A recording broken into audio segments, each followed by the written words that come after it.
What's up, everybody, and welcome back to Blue Jays Today. And today, guys, there could be some more MLB rule changes happening very soon. And there's some pretty interesting rules that could enhance the game, and there's some that some fans are not too happy about. And as well, Blue Jays, we're having more renovations happening to the Rogers Center. That was released today on their plans for 2024. So stay tuned to the end of the video as we're going to get into that. Let's start with those rule changes, shall we? There are three big rule changes that are being tested in that Atlantic League. And the first one, I actually am a huge fan of. It is the designated pinch runner rule, where you have a player who can enter in at any time, substitute for a base runner, and then leave the game, and that original guy you substituted for will go back into the lineup. This is kind of cool. Why? I think it enhances the experience of scoring more runs and the excitement of base running and stealing overall. Plus, you're creating this kind of cool new role that we haven't really seen before. A guy who just comes in and steals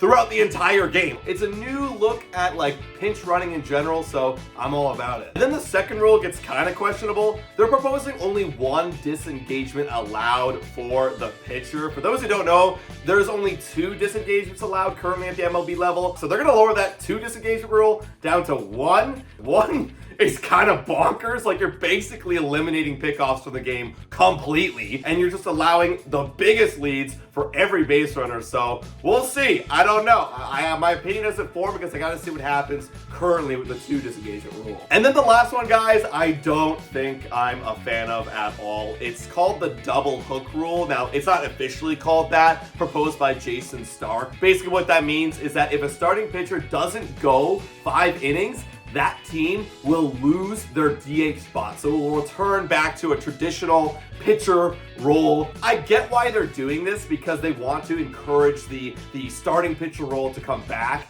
I mean, you're kind of seeing it leave with teams like Tampa Bay Rays. But so right now, I think it's too early to be forcing this kind of rule change to encourage teams to keep starters in for 5 innings. Because what happens if your starter gets hurt? You're going to lose your DH spot, the game's going to be over? Or what happens if, he just maxes out at like 100 pitches in like 4 1/3 inning pitch? Like, I don't know. I like the current DH rules as it is. I don't want to see the DH leave ever again. So for me, this is a big no-no. Now time for the Blue Jays Rogers Center renovations. You thought the outfield district was it? We're proposing 3 new club areas in 2024 called the batting tunnel, home plate club, and the lounge. Now, the one I really want to talk about, which is really cool, is called the batting tunnel.